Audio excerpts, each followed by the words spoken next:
Welcome to Sasi media. முதல்ல திவாகர் மாதிரியான ஆட்களை இந்த மாதிரியான சேனலுக்கு கொண்டு வரது தப்பு அப்படிங்கிறது தான் என்னுடைய ஸ்ட்ராங்கான ஒரு ஒப்பீனியன். ஏன்னா இவன் தரங்கிட்ட ஒரு மனிதன்.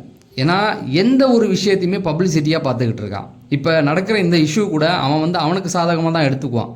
அதில் நமக்கு பப்ளிசிட்டி கிடைக்குது அப்படின்னு சொல்லி நினச்சிக்கக்கூடிய ஒரு ஆள் தான். அதில் எந்த ஒரு மாற்று கருத்தும் கிடையாது. அப்பேற்பட்ட ஒரு ஆளை பிக் பாஸ் மாதிரியான ஒரு ஷோக்கு கொண்டு வந்ததே தப்பு தான். இந்த ஷோவுடைய தரம் எங்கே கெட்டுப்போச்சு அப்படின்னா கமலஹாசன் அப்படிங்கிற ஒரு மனிதர் போகும்போது தான். ஏன்னா அவர் செலெக்ஷனை பொறுத்த வரைக்கும் அவர் கொண்டு வர ஆட்கள் எல்லாருமே ஒரு அளவுக்கு தரமான ஆட்களாக இருந்தாங்க. இப்போ வரவங்க எல்லாருமே பார்த்தீங்கன்னா சோஷியல் மீடியாவில் கண்டதை பேசி கண்ட விஷயங்களை பண்ணவங்களெல்லாம் கூட்டு வந்து இந்த ஷோவுடைய தரத்தையே கெடுத்து இப்போ பார்த்தீங்கன்னா பெரிய டிஆர்பியும் இல்லை. டிஆர்பி ஏற்றுறதுக்காக ஒவ்வொரு நாளும் ஒரு விஷயம் பண்ணுறாங்க. அந்த அளவுக்கு போயிட்டு இருக்குது. இன்னும் அந்த பிக் பாஸ் ஷோவில் நடக்காத விஷயம் எதுவுமே இல்லை. அந்த அளவுக்கு போன சீசன் 9வது சீசனில் அரங்கேறிடுச்சு. எல்லாமே நடந்துச்சு, குடும்பமே நடத்திட்டாங்க. அந்த அளவுக்கு தான் போயிட்டு இருக்குது. ஸோ எதுக்கு இதெல்லாம் நம்ம சொல்கிறோம் அப்படின்னா பிக் பாஸ் மாதிரியான ஒரு ஷோவுக்கு திவாகர் மாதிரியான ஆட்கள் வந்ததே இங்கே தப்பு. ஏன்னா அது திவாகர் அந்த ஷோவில் கேஸ்டிசம் பார்த்தாரு, பேசினார். நான் இல்லைன்னு சொல்லலை. அது பிக் பாஸ் ஷோவில் தான் வெளிப்படலை. அதுக்கு முன்னாடியே ஒரு ஆணவ படுகொலை நடந்தது. அந்த ஆணவ படுகொலைக்கு ஆதரித்து திவாகர் பேசினார். ஏயா நீ கேஸ்ட் மாற்றி கல்யாணம் பண்ணனால தான் அந்த மாதிரி கொலை நடக்குது அப்படின்னு சொல்லி அவர் போட்டிருந்தார். அதுக்கு தான் ஷக்கீலா கேஸ்லாம் கொடுத்துருந்தாங்க. அதையும் நம்ம கடுமையாக ஏற்றுக்கிட்டு தான் இருக்கோம். இந்த பக்கம் பார்த்தீங்கன்னா பொண்ணுங்கள்கிட்ட போய் சகோதரின்னு கூப்பிட்டதுக்கப்புறம் தங்கச்சின்னு கூப்பிட்டதுக்கப்புறமேட்டுக்கு எல்லா பொண்ணுங்கள்ட்டையுமே அந்த வீட்டில் எந்த பொண்ணை விட்டு வைக்கலன்னா கனின்னு ஒருத்தவங்க கல்யாணம் ஆகி வந்தாங்க. அவங்கள கூட தப்பாக பேசிட்டார். நீ இவங்க கூட இப்படி இருக்க அப்படின்னு சொல்லி. அவங்க இவன் டைரெக்டாக போய் கல்யாணம் பண்ணிங்கன்னு கேட்கல. இன்னொரு சபரி மாதிரி ஆட்கள் கூட இருக்கும்போது நீ அவங்க கூட சுற்றுறதும் தப்பு தான் அப்படிங்கிற மாதிரிலாம் பேசிட்டாப்புல. அப்போ எல்லா பெண்களையுமே சகோதரின் கூட்ட பெண்கள் நல்லா ஃப்ரெண்டுன்னு பழகினவங்கள கையை பிடிச்சி கல்யாணம் பண்ணிக்கலாமான்னு கேட்டது எல்லா விதமான விஷயங்களும் பண்ணிட்டாப்புல.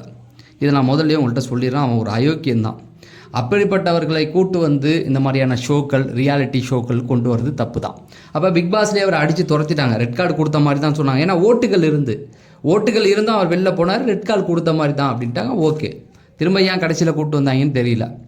அதோட முடிச்சிருக்கலாம். அடுத்த அண்டகாகாசம் அப்போ தான் இவர் சொல்கிறாரு. இப்போ சொல்கிறாப்புல நம்ம மாக்காப்பா அவன் அண்டகாகாசம் ஷோலேயே பாண்டியன் ஸ்டோர்லேருந்து ஒரு பொண்ணுக்கிட்ட தப்பாக நடந்துக்கிட்டான் அப்படின்ட்டு. என் கேள்வி அடுத்த ஷோக்கு ஏன்டா கூப்பிட்டீங்கிறது தான்.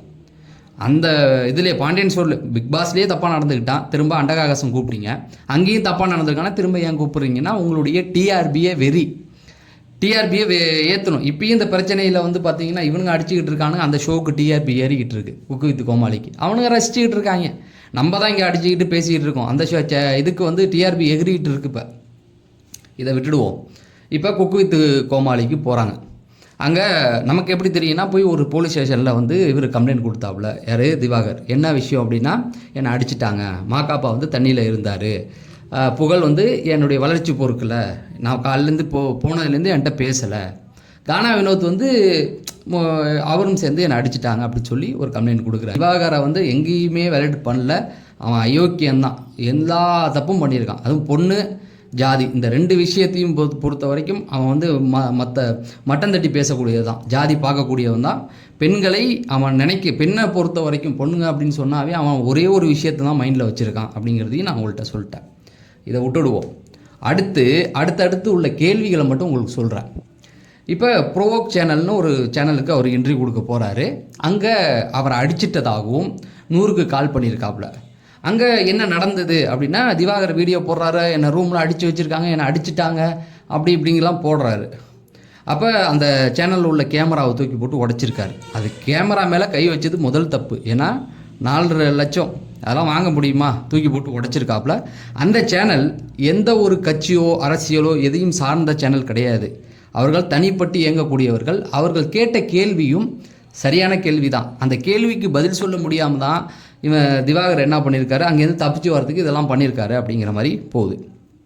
இப்போ இந்த பிரச்சனை நடந்ததுக்கு அப்புறமேட்டுக்கு மாக்காப்பா ஆனந்த், திவாகர், இவர் புகழ், கானா வினோத் இவங்கெல்லாம் ஒரு இன்டர்வியூ கொடுக்குறாங்க போலீஸ் ஸ்டேஷனில். அவன் ஒரு பொண்ணுக்கிட்ட தப்பாக நடந்துக்கிட்டான், அதனால தான் நாங்கள் கோவப்பட்டோம் அப்படிங்கும்போது எனக்கு அந்த இடத்துல தான் ஒரு சந்தேகம் இருந்தது. அதை தான் கேட்டிருந்தேன்.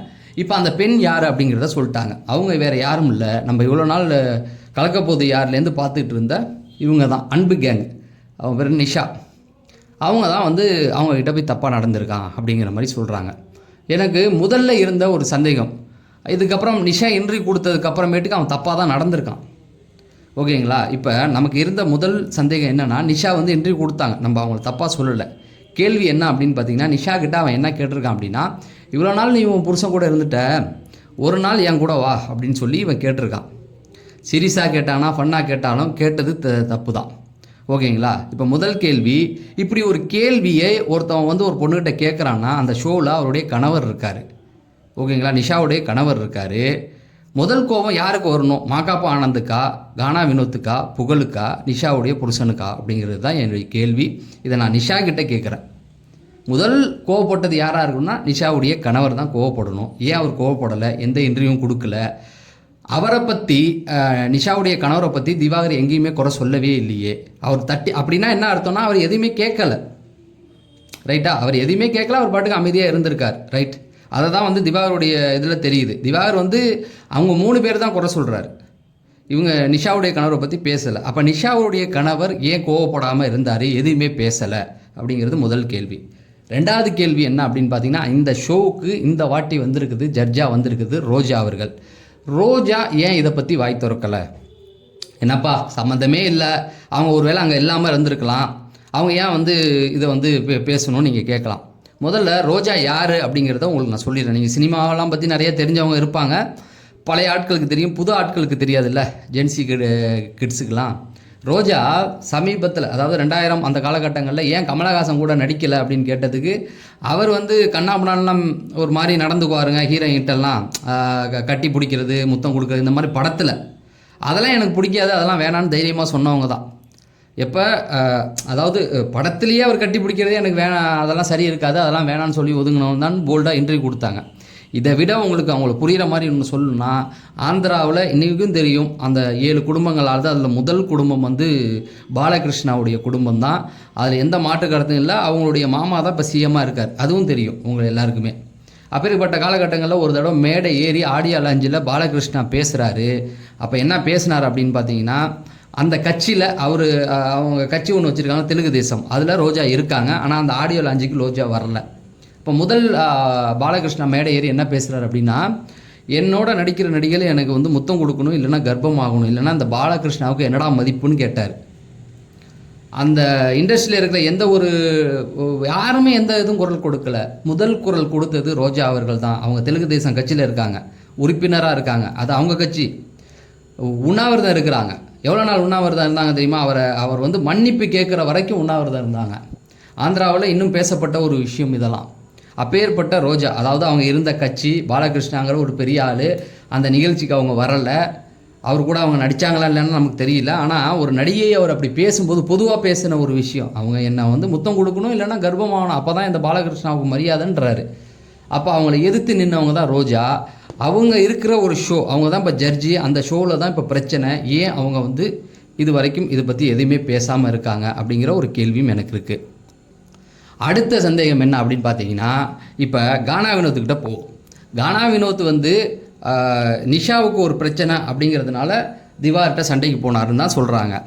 என் கேள்வி என்னன்னா, நிஷாவுக்கான பிரச்சனைக்காக அவர் போனாரா, இல்லை கானா வினோத்துக்கும் திவாகருக்கும் இருந்த முன்விரோதத்தை வச்சு அவரை போய் அடித்தாரா, சண்டை போட்டாரா அப்படிங்கிறது தான் என்னுடைய கேள்வி. ஏன்னா இவர் அவரை பற்றி ஜாதி ரீதியாக பேசுவார் தான், இல்லை தான் நான் பேசுவார் தான், நான் இல்லைன்னு சொல்லவே இல்லை. ஆனால் உண்மையிலேயே அவர் வந்து ஒரு பொண்ணுக்கு நியாயம் கேட்க தான் போனாரா அப்படிங்கிறது இருக்குது. அதே பிக் பாஸ் ஷோவில் பெண்கள் எல்லாம் அவர்கிட்ட கானா வினோத்திட்ட ஏதோ ஒரு சண்டை போணுச்சு, பேசும்பொழுது அந்த பெண்களை பார்த்து நாக்கை நீட்டி காமிச்சவர் தான். அப்போ அங்கே இருந்த பெண்கள்லாம் என்ன சொன்னாங்கன்னா, அண்ணா இது தப்பான ஒரு ரியாக்ஷன், பொண்ணுங்க இருக்கும்போது அப்படி பண்ணக்கூடாது, மன்னிப்பு கேளுங்கன்னாங்க. அவருடைய நண்பராக இருக்கிற இவர் கமுருதீன் சொல்கிறாடே, மச்சான் இந்த இந்த பண்ணக்கூடாதரா, நாக்கை நீட்டி இருக்கக்கூடாதரா, தப்படா, மன்னிப்பு கேளுன்னா மன்னிப்பு கேட்க மாட்டேன்னு சொன்னவர் தான். இப்போ அந்த ஷோவில் அவரே வந்து அப்படி பண்ணியிருக்காரு. அதுக்கப்புறமேட்டுக்கு அவங்க மனைவி வந்து கேட்டாங்க, நீ வந்து பண்ணுறதெல்லாம் எனக்கு தெரியும், வீடியோ வச்சுருக்கேன், வீட்டுக்கு வா பார்த்துக்கிறேன்னு. அந்த அளவுக்கு பண்ணியிருக்காரு. அக்கிளில் கையை வச்சது, பின்னாடி தட்டி விட்டது, பொண்ணுங்க பின்னாடி தட்டி விட்டது, இதுவுமே அவரும் பண்ணியிருக்காரு. இப்போ என்னுடைய கேள்வி, இவர் வந்து கானா வினோத் வந்து திவாகர் தப்பு பண்ணதை போய் தட்டி கேட்டிருக்காரு. இப்போ இவர் யார், இவரும் அதை பண்ணியிருக்காரு அப்படிங்கிறது தான் என்னுடைய கேள்வியாகவும் இருக்குது. அடுத்தது பார்த்திங்கன்னா புகழ். நான் என்ன கேட்குறேன்னா, இந்த குக்கு வித் கோமாளி ஷோ நீங்கள் பாருங்கள், 6 சீசன் 7 சீசன் நடந்துக்கிட்டு இருக்குது. இந்த 7 சீசனில் அவருக்கு எப்போவுமே 2 பெண்கள் தேவைப்பட்டுக்கிட்டு இருக்காங்க.